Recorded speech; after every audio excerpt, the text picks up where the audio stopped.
sadar nggak? Setiap kali Bunda pulang umroh ya katanya ya, terus setiap kali Bunda pulang umroh pasti kayak kebuka gitu sesuatu.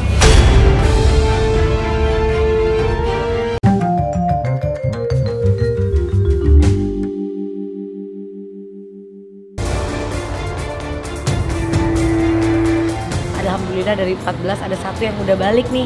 Ya satu. Udah balik pun ada, Bu. Satu ada, alhamdulillah gitu. Ashanti akhirnya bisa tersenyum lega. Koleksi barang-barang mewah miliknya yang raib digondol maling di rumah pribadinya di Cinere, satu persatu bisa terungkap.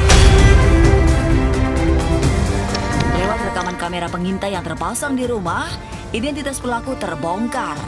Sayangnya, istri musisi Anang Hermansyah itu masih enggan menyebut oknum pelaku. Lewat media sosial pribadinya, Ashanti hanya menyebut pelakunya bukanlah asisten rumah tangga atau orang yang bekerja di rumahnya.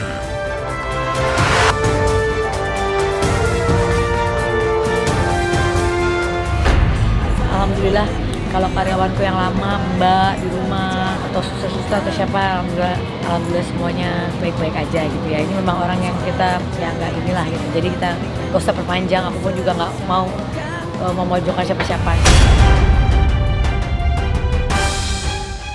Meski bukan pekerja di rumah, pelaku bisa dibilang dekat dengan keluarga Ashanti. Menurutnya, pelaku punya akses masuk dan keluar rumah sehingga bisa dengan mudah mengambil barang berharga miliknya.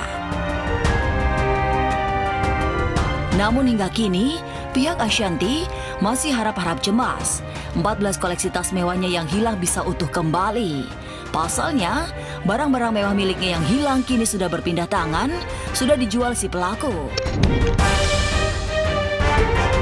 Kesal dengan ulah sejumlah penada barang mewah miliknya yang tidak kooperatif, Ashanti pun melampiaskannya di sosial media. Seraya mengunggah ancaman hukuman 4 tahun bagi penada barang curian. Yang penting bisa kooperatif orang-orangnya gitu. Alhamdulillah sampai hari ini ya ada yang enggak, ada yang masih kayak gimana-gimana, tapi yang lain alhamdulillah udah pada ini.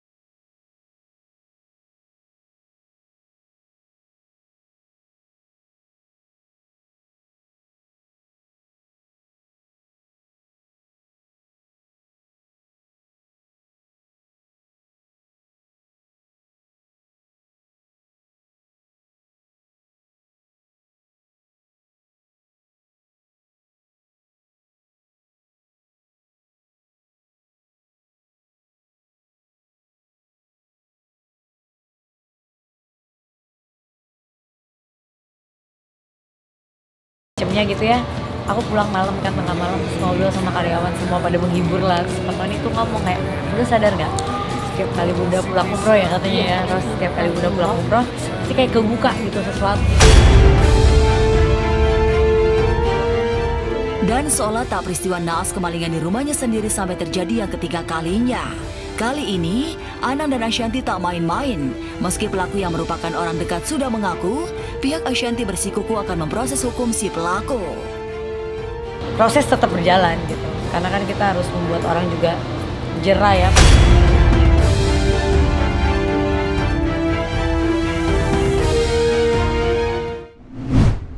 Nggak capek motongnya kayak gini? Nggak capek. Ya ada yang bantuin lah. Orang ada jualan mikirnya apa? Dia mikir motongnya kan. Bunda Korla berkunjung rumah Ruben Onsu. Bunda Korla sepertinya tak menyanyiakan waktu berliburnya di kampung halaman Indonesia. Ya, bukan hanya menggelar mini konser bertajuk Korla Is Back, Bunda Korla juga menyempatkan waktunya untuk berkunjung ke para sahabat yang sudah lama ia rindukan. Salah satunya, berkunjung ke makam mendiang Olga Syaputra dan kediaman Ruben Onsu. Suami Sarwenda itu pun menyambut kedatangan Bunda Korla dengan menyuguhkan kuliner khas Nusantara. Tahu ya? Ya. Entar tahunya coba. Nah, minta mie ayam dikit lah nanti. Enak.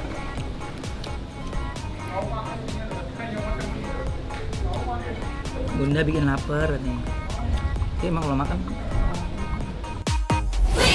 Kocaknya, saat tengah disuguhi beragam camilan dagangan Sarwenda, coletehan dan gaya bicara Bunda yang ceplas-ceplos mengundang gelak tawa seisi ruangan. Siapa ngajarin kamu masak? Kok enak kali ya? Nggak capek motongnya kayak gini? Nggak capek. Ya ada yang bantuin lah. Orang ada jualan mikirnya apa? Dia mikir motongnya kan, bener nggak tuh? Udah, kan ada yang potongin, ada Jadi yang bantuin. ada jasa, ada itu, jadi mempekerjakan orang iya, lagi. orang Bu. lagi. Jadi kan makin banyak yang bekerja. Motongnya pakai apa? Pakai pisau ini. Amas kayak mana? Nanti dibawain aja. Ini boleh biasanya. Iya.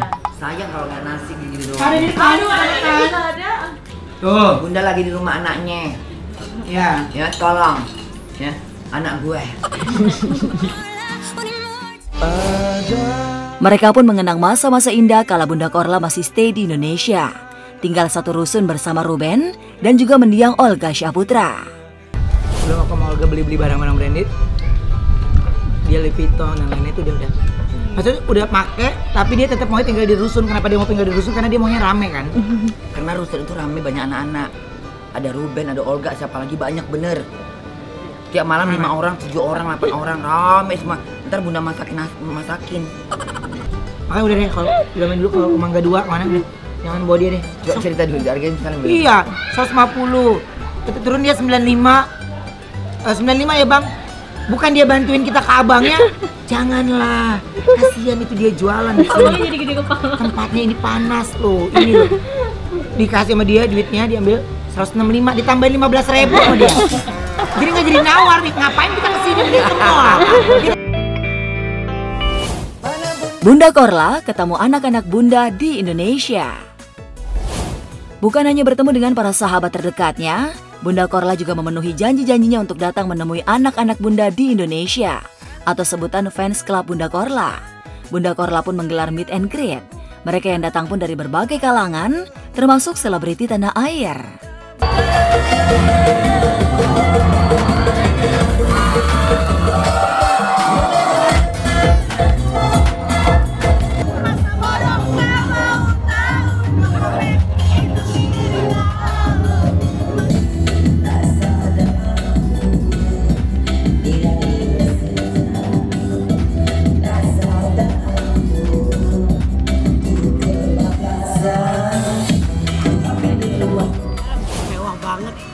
Itu yang standing udah banyak banget, udah kita nggak bakal bisa ngeliat dia udah kayak konser, dan kata orang dalam tadi ngelebihi diva-diva yang sudah kita kan open table kan, kita udah open table dan ngelebihi kapasitas. Penuh kuotanya penuh. Bunda itu menunjukkan bahwa semua orang punya opportunity, kesempatan yang sama sepanjang kita kreatif, kita nggak males. Dengan handphone, smartphone yang ada sekarang tuh semua orang bisa terkenal, semua dengan cara yang positif ya, semua orang bisa berprestasi dan semua orang bisa jadi orang sukses.